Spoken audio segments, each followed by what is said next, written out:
अस्सलाम वालेकुम स्टूडेंट्स, मैं हूं मोहम्मद इब्राहिम आपके चैनल डायमेंशनल फिजिक्स से। स्टूडेंट्स, आज हम डिस्कस करेंगे सेकेंड ईयर फिजिक्स। चैप्टर है जी न्यूक्लियर फिजिक्स, टॉपिक है रेडियो एक्टिविटी। स्टूडेंट, 1896 में हेनरी बैकरल ने कुछ ऐसे रेडियो एक्टिव एलिमेंट डिस्कवर किए जिनका चार्ज नंबर ग्रेटर देन था 82, और वो तीन तरह की इनविजिबल रेडिएशन जो है जी वो इमिट करते थे, जो फोटोग्राफिक प्लेट को इफ़ेक्ट करती थी, और उनका बाद में नाम रखा गया अल्फ़ा बीटा गैमा। और हम अल्फ़ा बीटा गैमा डिके के बारे में भी, न्यूक्लियर ट्रांसमुटेशन के बारे में भी आज डिटेल में जो है जी वो डिस्कशन करेंगे। तो टॉपिक का बाकायदा स्टार्ट करते हैं जी, रेडियो एक्टिविटी। तो स्टूडेंट, इन 1896 हेनरी बैकरल, ठीक है जी, discover some radio active element whose charge number greater than 82, and these element will emit three kind of radiation, alpha, beta and gamma, that affect the photographic plate। ठीक हो गया। और इस तरह के एलिमेंट जिनका चार्ज नंबर ग्रेटर देन 82 हो, उन्हें हम कहते हैं रेडियो एक्टिव एलिमेंट। अब आप सोच रहे होंगे कि भाई चार्ज नंबर 82 से ही क्यों ज़्यादा, 72 होता, 62 होता, हम सिर्फ 82 ही क्यों लेते हैं। स्टूडेंट, याद रखिएगा कि चार्ज नंबर 82 जो है Z इज इक्वल टू 82, वो पीबी का होता है, जिसे हम लेड कहते हैं, और ये हाईएस्ट स्टेबल एलिमेंट है इन टर्म ऑफ रेडिएशन। तो ये तो ऑलरेडी स्टेबल है, इससे रेडिएशन इमिट करने की कोई ज़रूरत नहीं है। तो इससे भी ज़्यादा चार्ज नंबर रखने वाले, 82 से ज़्यादा, यूरेनियम, प्लोनियम, रेडियम, ये जो है ये तीन तरह की रेडिएशन इमिट करते हैं अपने आप को स्टेबल करने के लिए, और वो जो रेडिएशन इमिट होती हैं उन्हें हम कहते हैं रेडियो एक्टिविटी, उस फेनोमिना को, उस प्रोसेस को।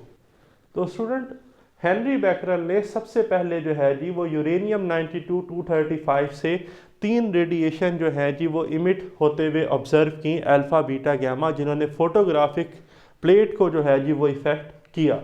तो स्टूडेंट, वेरी इंपॉर्टेंट टर्म, और ये टॉपिक जो है एज अ लॉन्ग भी पेपर में डिस्कस किया जा सकता है, लेकिन शॉर्ट और एमसीक्यूज के लिए बहुत ज़्यादा इंपॉर्टेंट है। तो रेडियो एक्टिव एलिमेंट क्या होते हैं जी? The element which are highly unstable, whose charge number greater than 82। Highly unstable हो, स्टेबल होने के लिए तो रेडिएशन जो है वो इमिट कर रहे हैं, and emit invisible radiation alpha beta and gamma that effect the photographic plate, and such elements are called radioactive element, and this phenomena is called radioactivity।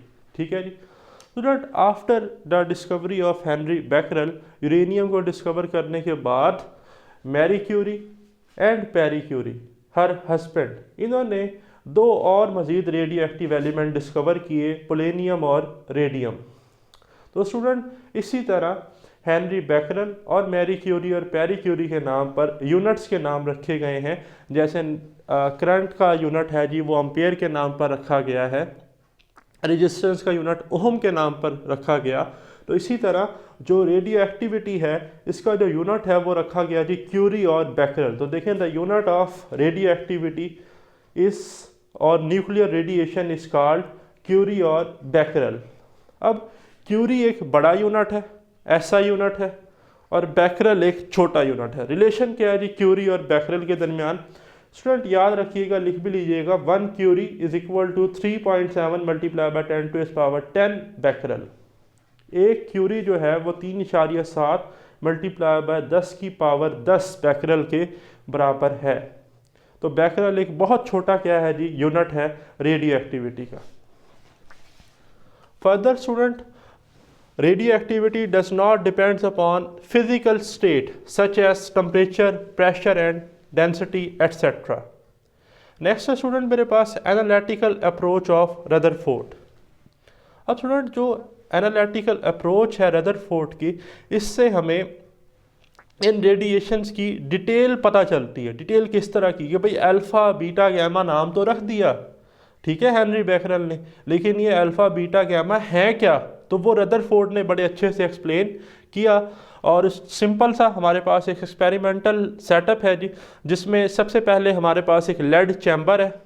ठीक, अब सवाल यहाँ पर पैदा होता है कि लेड का चैम्बर क्यों लिया? भाई लेड का चैम्बर इसलिए लिया कि शुरू में डिस्कस किया लेड का चार्ज नंबर कितना है 82, रेडिएशन के केस में ये हाईली स्टेबल एलिमेंट है, इससे कोई रेडिएशन क्रॉस नहीं हो सकती, तो इसलिए हमने लेड का क्या ले लिया, चैम्बर ले लिया।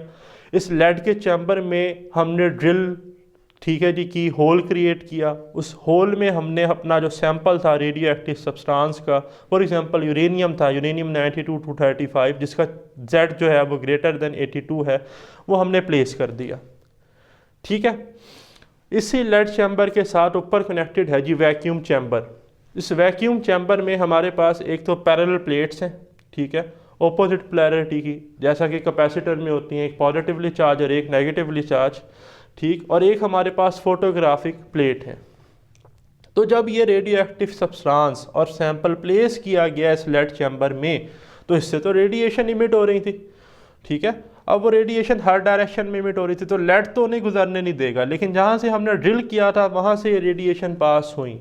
और रदरफोर्ड ने ये ऑब्जर्व किया कि जो 3 रेडिएशन थी, इनमें से एक रेडिएशन जो थी वो डिफ्लेक्ट हुई नेगेटिव प्लेट की तरफ, एक डिफ्लेक्ट हुई पॉजिटिव प्लेट की तरफ, और एक सीधी जो है बिल्कुल लीनियर मोशन में कहाँ जाके स्ट्राइक की, डायरेक्ट फोटोग्राफिक प्लेट को। उन्हें पोटेंशियल डिफरेंस का कोई इफेक्ट ही नहीं हुआ, ठीक है जी। अब ये रेडिएशंस क्या थी स्टूडेंट, याद रखिएगा, अल्फा पार्टिकल जो थे ये हीलियम न्यूक्लियाई थे, हम देखते भी हैं, ये कहाँ पर गए जी, नेगेटिव की तरफ, नेगेटिव पोटेंशियल की, पॉजिटिव चार्ज रखते थे तो नेगेटिव की तरफ अट्रैक्ट हुए। बीटा पार्टिकल थे फास्ट मूविंग इलेक्ट्रॉन्स, इलेक्ट्रॉन थे तो हायर पोटेंशियल पॉजिटिव की तरफ कहाँ हुए जी, मूव किए।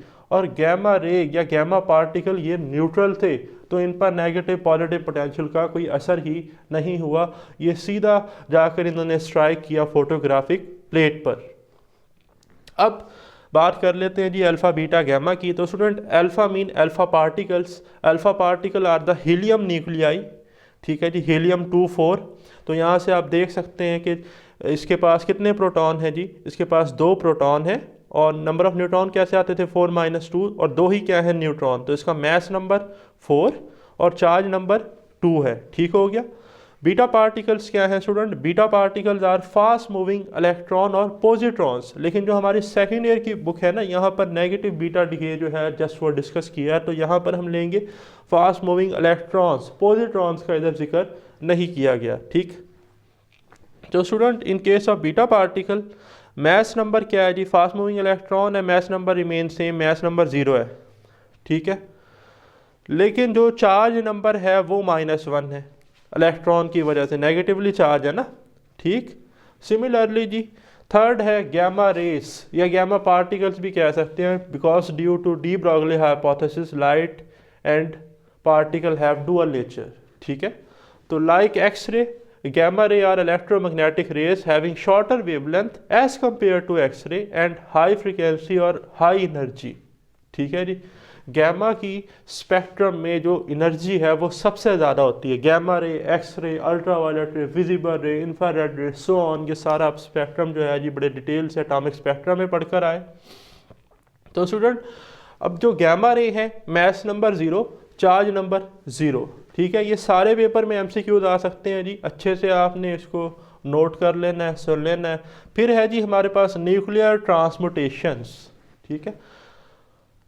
देखिए student, the process in which parent element is converted into daughter element due to emission of radio active element called radio active decay और nuclear transmutation. Student ऐसा प्रोसेस जिसमें parent element जो है वो कन्वर्ट हो किस में, डॉटर एलिमेंट में, due to emission of some radio active element, उसे हम क्या कहते हैं, रेडियो एक्टिव डिके कहते हैं। तो इक्वेशन क्या बनेगी, पेरेंट एलिमेंट है, ठीक है, किस में कन्वर्ट हुआ, डॉटर एलिमेंट में, प्लस क्या हुई जी, रेडियो एक्टिव एलिमेंट जो हैं वो इससे इमिट हुए, वो अल्फ़ा हो सकते हैं, बीटा हो सकते हैं या गैमा हो सकते हैं। तो स्टूडेंट नोट है जी, following conservation laws remain same during radio active decay. ये याद रखिएगा कि रेडियो एक्टिव डिके के दरमियान चार्ज नंबर सेम रहेगा, चार्ज नंबर पर ओवरऑल जो आपकी इक्वेशन होगी वो बैलेंस होगी, चार्ज नंबर पर कोई इफेक्ट नहीं होगा, ठीक है। मैस नंबर जो है जी वो कंजर्व रहेगा, रिमेन सेम रहेगा ओवरऑल रिएक्शन का। मोमेंटम जो है वो कंजर्व रहेगी, मोमेंटम कांस्टेंट रहेगी, एनर्जी जो है वो भी क्या रहेगी जी, कांस्टेंट रहेगी। तो ये तमाम कंजर्वेशन लॉस जो है वो रेडियो एक्टिव डिके के लिए होल्ड करेंगे इन केस ऑफ न्यूक्लियर ट्रांसमुटेशंस। ठीक है जी। तो अब हम डिटेल में डिस्कस करते हैं alpha decay, beta decay and gamma decay को जी। तो स्टूडेंट्स अब हम डिस्कस करेंगे type of radio active decay. तो स्टूडेंट जैसा कि आपके सामने है जी, types of radio active decay. There are 3 types of radio active decay, alpha, beta and gamma decay. Student 3 तरह के डिके होते हैं जैसा कि हम प्रीवियसली डिस्कस करके आ रहे हैं, अल्फा, बीटा एंड गैमा। ठीक, अब बड़ा ही सिंपल, बड़ा ही आसान। ठीक है जी। देखिए अल्फा डिके क्या होता है भाई, ऐसा डिके जिसमें अल्फा पार्टिकल इमिट हो, बीटा डिके जिसमें बीटा पार्टिकल यानी कि इलेक्ट्रॉन इमिट हो, और गैमा डिके जिसमें गैमा हो। तो डिफाइन कैसे करेंगे, अल्फा को 1 बाय 1 करते हैं कि alpha decay, the nuclear transmutations in which mass number decrease by 4 and charge number decrease by 2 called alpha decay। ऐसा डिके जिसमें पेरेंट एलिमेंट का मैस नंबर जो है उसमें 4 की कमी आई और चार्ज नंबर में 2 की कमी आए, तो हमें नतीजे में अल्फा पार्टिकल्स मिलेंगे, हीलियम न्यूक्लियाई मिलेंगे, और इस डिके को हम कहेंगे अल्फा डिके। आए ज़रा इस रिएक्शन से समझते हैं, जर्नल रिएक्शन है ये जी। एक्स है कोई पेरेंट एलिमेंट, इसका मैस नंबर ए है, चार्ज नंबर जेड है।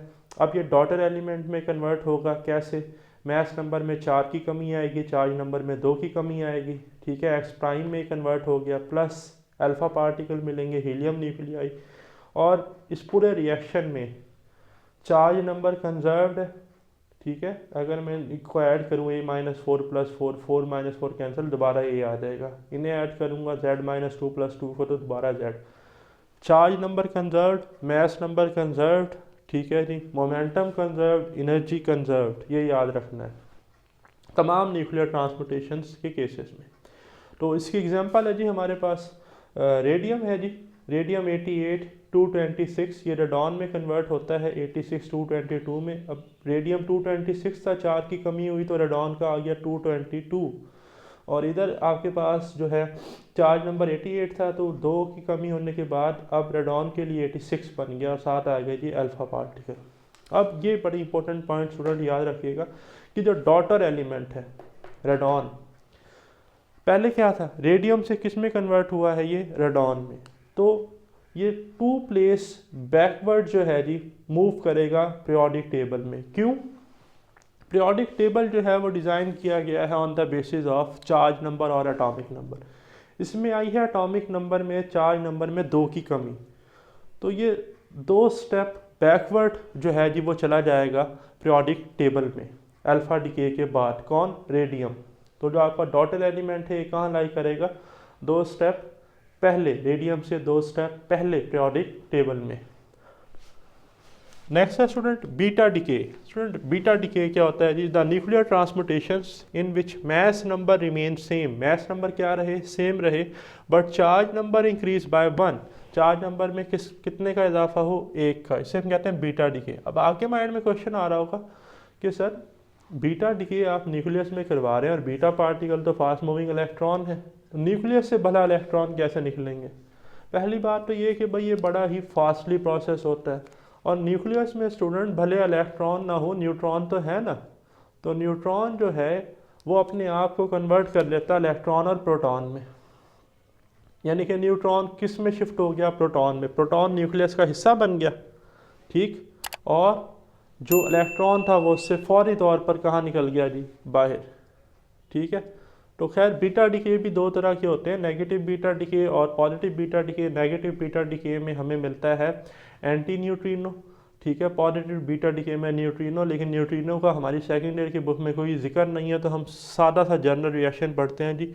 पेरेंट न्यूक्लियाई है XAZ, अब बीटा डिके है तो मैस नंबर सेम रहा है एक्स प्राइम का, चार्ज नंबर में 1 का इजाफा हुआ, साथ हमें मिले इलेक्ट्रॉन यानी कि बीटा डिके।